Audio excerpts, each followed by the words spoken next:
പെരിയ ഇരട്ടക്കൊലക്കേസ് വിധിയിൽ ഇപ്പോൾ പ്രതിപക്ഷ നേതാവ് വി ഡി സതീശൻ പ്രതികരിക്കുന്നുണ്ട്. അതിലേക്ക് മാറാൻ പാടില്ല, അതിലെല്ലാമുള്ള കോടതി വിധിയായി ഞാൻ ഇതിനെ കാണും. അല്ല, അതാണ് പറയുന്നത്. അപ്പൊ ആരാണ് പ്രതികളെ രക്ഷിക്കുന്നത്? ഞാൻ ചോദിക്കട്ടെ, ഒരു ക്രൈം എന്ന് പറഞ്ഞാൽ എന്താ? ക്രിമിനൽ നിയമം അനുസരിച്ച് ക്രൈം എന്ന് പറയുന്നത് സ്റ്റേറ്റിനെതിരായി ചെയ്യുന്നതാണ്. സ്റ്റേറ്റിനെതിരായി ചെയ്യുന്ന കുറ്റകൃത്യമാണ്, സംസ്ഥാനത്തിനെതിരായി. അതുകൊണ്ടാണല്ലോ നമ്മൾ സിവിൽ കേസ് നമ്മൾ കൊടുത്താൽ നമ്മളാണ് വാദിക്കുന്നത്, അല്ലേ? ക്രിമിനൽ കേസിൽ ആരാണ് വാദി? ഇരകളാക്കപ്പെടും. ഇപ്പൊ കൊല ചെയ്തവരുടെ കുടുംബാംഗങ്ങളാണോ വാദി? അല്ല. ആരാ? സ്റ്റേറ്റ് ഓഫ് കേരളയാണ് വാദി. State of Kerala. കൊല ചെയ്യപ്പെട്ടവർക്ക്, അതായത് ഏത് ക്രൈമും ഒരു സ്റ്റേറ്റിനെതിരായിട്ടാണ് ചെയ്യുന്നത് എന്നാണ് കണക്കാക്കുന്നത്. അതുകൊണ്ടാണ് ക്രിമിനൽ കേസുകളിൽ സ്റ്റേറ്റ് ഓഫ് കേരള വാദിക്കുന്നത്. നമ്മുടെ സിവിൽ കേസിൽ സ്റ്റേറ്റ് ഓഫ് കേരള വാദിക്കാൻ പറ്റുമോ? നിങ്ങളുടെ സ്വത്ത് തർക്കമുണ്ടായാൽ, അതിർത്തി തർക്കമുണ്ടായാൽ വാദിക്കാം. ഇത് ക്രൈമാണ്. ക്രൈം സ്റ്റേറ്റിനെതിരായിട്ടുള്ള ക്രൈമാണ്. ആ സ്റ്റേറ്റിനെതിരായിട്ടുള്ള ക്രൈമിൽ കുറ്റവാളികൾ ശിക്ഷിക്കപ്പെടുമ്പോൾ സന്തോഷിക്കേണ്ടവരല്ലേ?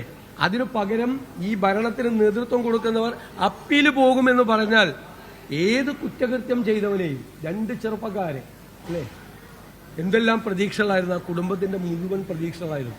ആ രണ്ട് ചെറുപ്പക്കാരെ ക്രൂരമായി കൊല ചെയ്യുന്നവരെ പരസ്യമായി സംരക്ഷിക്കുന്ന പാർട്ടിയാണ് CPM എന്ന് അവർ ഒന്നുകൂടി പുറപ്പുറത്ത് കയറി വിളിച്ചു പറയാണ്. അതിന്റെ അർത്ഥം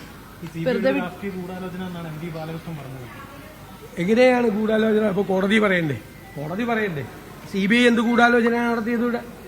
ഈ സ്റ്റേറ്റ് പോലീസിൽ നിന്ന് നീതി കിട്ടില്ല എന്ന് ഉറപ്പായതുകൊണ്ടാണ്, പ്രതികളെ രക്ഷപ്പെടുത്താൻ ശ്രമിച്ചതുകൊണ്ടാണ്, സാക്ഷികളെ കൂറുമാറ്റാൻ ശ്രമിച്ചതുകൊണ്ടാണ് CBI അന്വേഷണത്തിന് കുടുംബം ആവശ്യപ്പെട്ടത്.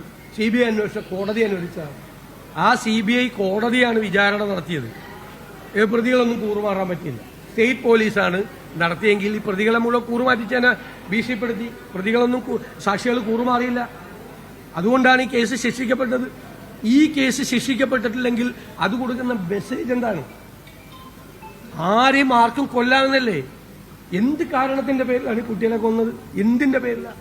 ഞങ്ങളൊക്കെ എത്രയോ പ്രാവശ്യം ആ കുടുംബത്തിൽ പോയതാണ്. എത്ര പ്രാവശ്യം പോയാലും ആശ്വസിപ്പിക്കാൻ പറ്റുമോ?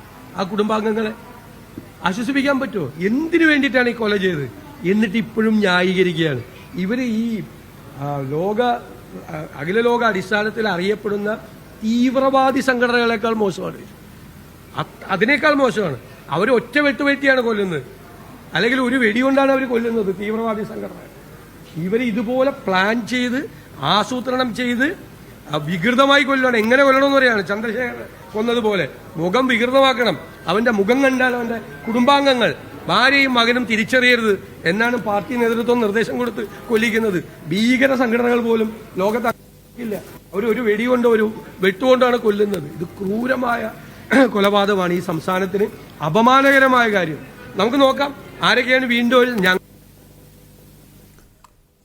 പെരിയ ഇരട്ടക്കൊലക്കേസിൽ വിധി വന്നതിന് ശേഷം ഇപ്പോൾ പ്രതിപക്ഷ നേതാവ് വി ഡി സതീശൻ പ്രതികരിക്കുകയായിരുന്നു.